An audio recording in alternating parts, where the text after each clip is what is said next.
नमस्कार, माझ्या माय क्रिएटिव्हिटी या चॅनलवर तुमचे सर्वांचे खूप खूप स्वागत आहे। आज मी तुम्हाला चिकन बिर्याणी करून दाखवणार आहे। अगदी झटपट आणि खूप किचकट न वाटता अगदी सोप्या पद्धतीने चिकन बिर्याणी कशी करायची हे बघण्यासाठी व्हिडिओ शेवटपर्यंत नक्की बघा। आणि तुम्हाला माझे व्हिडिओ आवडत असतील तर लाईक, शेअर आणि सबस्क्राइब करायला विसरू नका। चला तर मग रेसिपीला सुरुवात करूया। बिर्याणी बनवण्यासाठी मी इथे अर्धा किलो चिकन स्वच्छ धुवून घेतलेलं आहे। या चिकनला मॅरिनेट करून घ्यायचं आहे। त्यासाठी मी पाऊण छोटा चमचा हळद आणि 2 छोटे चमचे धने पावडर टाकलेले आहे आणि 1 चमचा चवीनुसार इथे मीठ घालायचं आहे।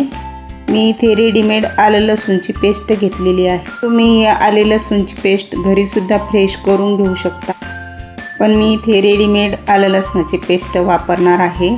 त्यासाठी 1 चमचाभर आले लसणाची पेस्ट मी यामध्ये घातलेली आहे।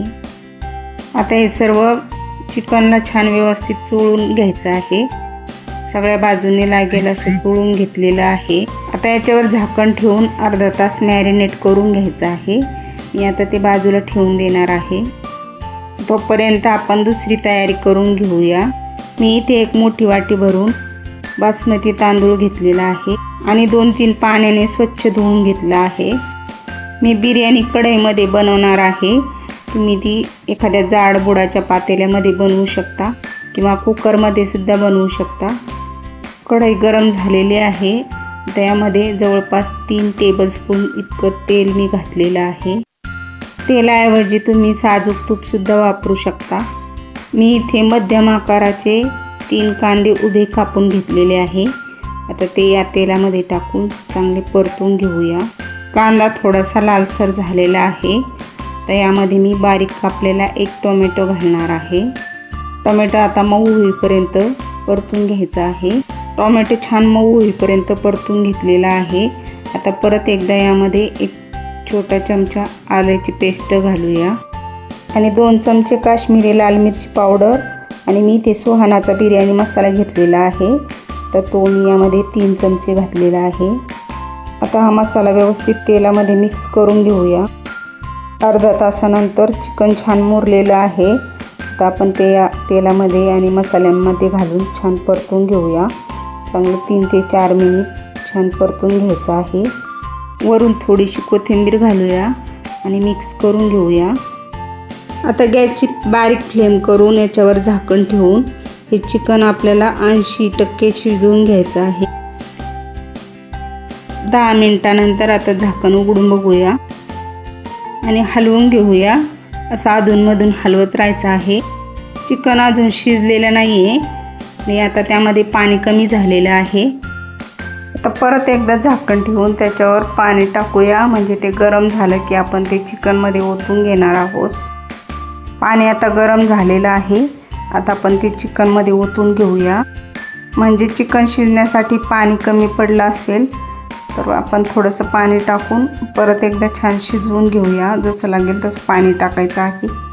चिकन गॅसच्या लो फ्लेमवरच शिजवून घ्यायचं आहे। आता जवळपास 10 मिनिटं झालेली आहेत। आता आपण परत एकदा उघडून बघूया। चिकन आता आपण चेक करून बघूया। चिकन आता जवळपास 80% शिजलेलं आहे, बघू शकता। आता आपण यामध्ये धुवून ठेवलेला तांदूळ घालूया।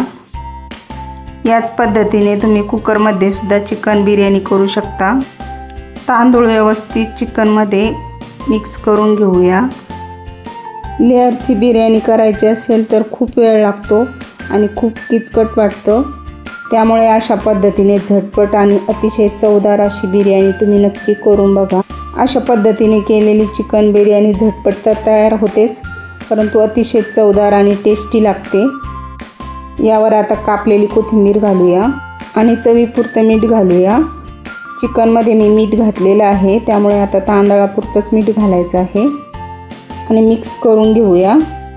ही चिकन बिर्याणी करताना भांड्याचा अजिबात पसार होत नाही आणि अतिशय झटपट तयार होते। तांदूळ 2 ते 3 मिनिट चांगला परतून घेतलेला आहे।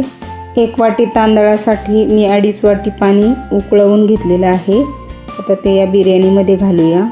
तुम्ही ही बिर्याणी कुकरमध्ये बनवत असाल तर 2च वाटी पाणी घाला। आता हे पाण्यामध्ये व्यवस्थित मिक्स करून घेऊया। गॅसच्या मोठ्या फ्लेमवर याला छान एक मोठी उकळी येऊ द्यायची आहे। बघू शकता आता उकळी यायला लागलेली आहे आणि अधूनमधून असं हलवत राहायचं आहे, त्यामुळे बिर्याणी खाली लागणार नाही।